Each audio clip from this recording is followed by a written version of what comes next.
Albert Einstein once said, everybody's a genius, but if you judge a fish by its ability to climb a tree, it will live its whole life believing that it is stupid. Ladies and gentlemen of the jury, today on trial we have modern day schooling. Glad you could come. Not only does he make fish climb trees, but also makes them climb down and do a 10-mile run. Tell me, school, are you proud of the things you've done? Turning millions of people into robots, do you find that fun? Do you realize how many kids relate to that fish swimming upstream in class, never finding their gifts, thinking they are stupid, believing they are useless? Well, the time has come, no more excuses. I call school to the stand and accuse him of killing creativity, individuality, and being intellectually abusive. He's an ancient institution that has outlived his usage. So, Your Honor, this concludes my opening statement, and if I may present the evidence of my case, I will prove it. Proceed. Exhibit A. Here's a modern day phone. Recognize it? Here's a phone from 150 years ago. Big difference, right? Stay with me. Here's a car from today, and here's a car from 150 years ago. Big difference, right? Well, get this. Here's a classroom of today, and here's a class we used 150 years ago. Now ain't that a shame? In literally more than a century, nothing has changed. Yet you claim to prepare students for the future? But with evidence like that, I must ask, do you prepare students for the future or the past?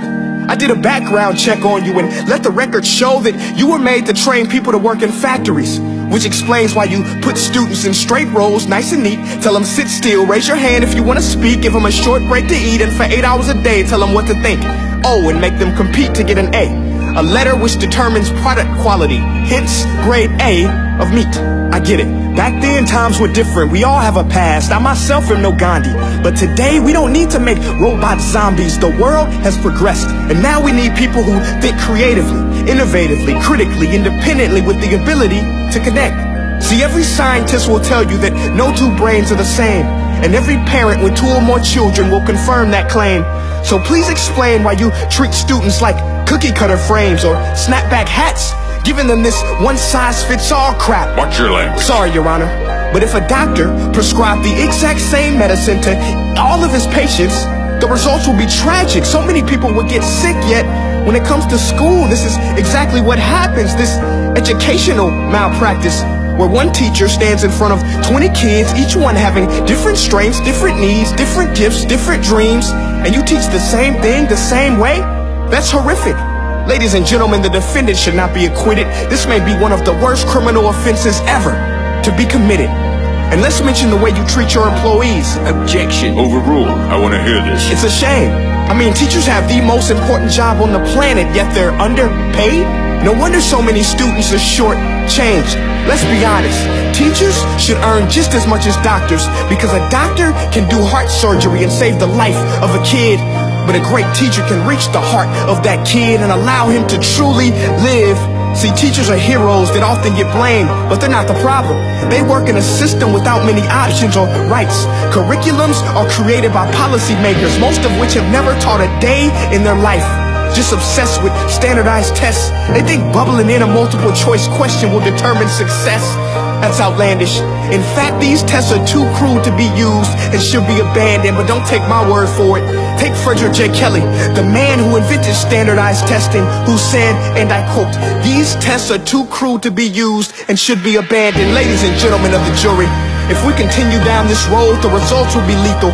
I don't have much faith in school, but I do have faith in people. And if we can customize healthcare, cars, and Facebook pages, then it is our duty to do the same for education, to upgrade it, change it, do away with school spirit, because that's useless. Unless we're working to bring the spirit out of each and every student, that should be our task.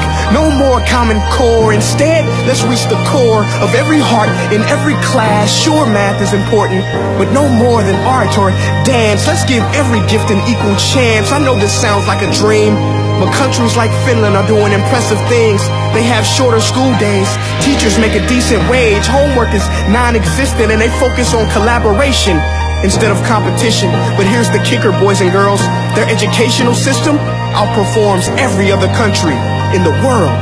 Other places like Singapore are succeeding rapidly. Schools like Montessori, programs like Khan Academy. There is no single solution, but let's get moving. Because while students may be 20% of our population, they are 100% of our future. So let's attend to their dreams, and there's no telling what we can achieve. This is a world in which I believe, a world where fish are no longer forced to climb trees. I'll rest my case.